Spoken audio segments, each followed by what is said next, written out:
दिल्ली की सर्दियों के स्वादिष्ट जायके के सफर में आज मैं आपको लेके एक ऐसे मीट वाले के जो पिछले 100 साल से मुगलों द्वारा बनाए गए मटन कोरमा को टक्कर देता आ रहा है। अगर आप दिल्ली में रहते हो, कभी दिल्ली आए तो आपने इसका लुत्फ जरूर उठाया होगा। इतना सुन के तो आप समझ गए होंगे कि मैं बात कर रही हूँ अशोक मीट हाउस की। तो बिना किसी देर के वीडियो शुरू करते हैं। आपको दिखाते हैं कि स्पेशल कीमा मीट कैसे तैयार करा जाता है और इसमें ऐसा क्या डलता है कि इसका स्वाद भूले नहीं भूलता है। तो चलिए मेरे साथ। तो यहाँ पे सबसे पहले लिए गए टमाटरों को 3-3 भाग में काटा जाएगा और मिक्सी की मदद से उन्हें पीस लिया जाएगा। कोई और चीज का यहाँ पे प्रयोग नहीं करा गया है, सिर्फ और सिर्फ टमाटरों को, देसी टमाटरों को पीसा जा रहा है। सारे के सारे टमाटर यहाँ पे पीस के तैयार हो चुके हैं। इनको निकाल के रख लिया जाएगा एक बड़ी सी परात में। टमाटर पीस चुके हैं, अब पीसा जाएगा मटन। तो सबसे पहले यहाँ पे लिया गया मटन, करीब करीब यहाँ पे 2 से 3 किलो मटन का इस्तेमाल करा गया है, जिसको अच्छे से धोया जाएगा, छोटे छोटे टुकड़ों में काटा जाएगा। काटने के बाद इन्हें पीसा जाएगा। भाई कीमा बनाया जाएगा इसका। कीमा मीट में कीमा ना हो तो ऐसा तो हो ही नहीं सकता।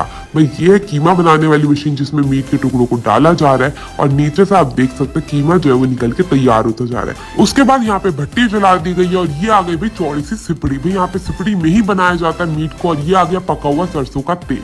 तेल डालने के बाद बारी आती है यहाँ पे देसी घी की। तो यहाँ पे देसी घी और सरसों के तेल दोनों का इस्तेमाल करा जाता है। जैसे ही तेल और घी गर्म होना शुरू हो जाएंगे, इसमें आ जाएंगे खड़े मसाले। उसके लिए तेजपात का पत्ता, जीरा, अजवाइन, दालचीनी, मोटी इलायची, बारीक इलायची और साथ में आ गई भाई मोटी कटी हुई प्याज। इन सब चीजों को डालने के बाद इन्हें अच्छे से भूना जाएगा जब तक प्याज का रंग बिल्कुल चेंज नहीं हो जाता। यहाँ पे आप देख सकते हैं बिल्कुल ब्राउन रंग की प्याज जो है वो होना शुरू हो गई है। जैसे ही प्याज पक के तैयार हो जाएगी, इसमें डाली जाएगी टमाटर की प्यूरी जो तैयार करी गई थी टमाटरों को पीस के। अब इन दोनों चीजों को अच्छे से भूना जाएगा। आप देख सकते हैं यहाँ पे कोई और मसाले का इस्तेमाल नहीं करा गया है, सिर्फ खड़े मसालों में ही इसे बढ़िया तरीके से पीस के तैयार करा जाता है। इस कार्य में करीब करीब 1 घंटा लग जाता है, क्योंकि टमाटर को बिना नमक के पीसना बहुत ही कठिन कार्य है।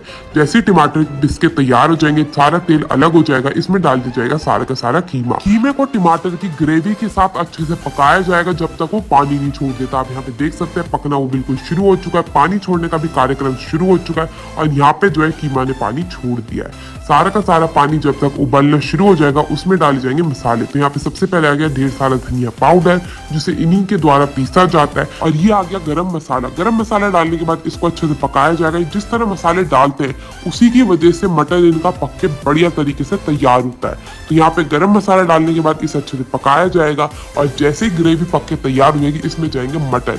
तो आप यहाँ पे देख सकते हैं ढेर सारा मटन जो वो इसमें डाल दिया जाएगा। सारा का सारा मटन डालने के बाद इसे दोबारा से पकाया जाएगा कम से कम आध घंटे के लिए। और आध घंटे बाद जैसे ही मटन सारा का सारा तेल छोड़ देगा, इसमें जाएंगे भाई बाकी के मसाले। उसके लिए यहाँ पे जाएगा नमक, लाल मिर्च और कुटी हुई काली मिर्च। इन 3 चीजों को अच्छे से इसमें डाला जाता है। तीनों चीजों को डालने के बाद इसे दोबारा से पकाया जाएगा और यहाँ पे डाला जाएगा दही। थोड़ा सा नाम मात्र का यहाँ पे दही का इस्तेमाल करा गया है। थोड़ा सा दही डालने से ना इसका स्वाद ही बिल्कुल अलग निकल के आता है। तो भाई आप यहाँ पे देख सकते हैं बिल्कुल अच्छे से मटन पक के तैयार है। अब चखते हैं, आपको बताते हैं इसका स्वाद। जितना इनका नाम है ना, उतना ही स्वादिष्ट है ये मटन। और इनकी बहुत सारी ब्रांचेस है दिल्ली एनसीआर में। ये थी इनकी गीता कॉलोनी वाली ब्रांच। आप भी जाइए, इसका जायका उठाइए। मैं मिलूंगी आपसे अगली वीडियो में, तब तक के लिए टेक केयर, गुड बाय।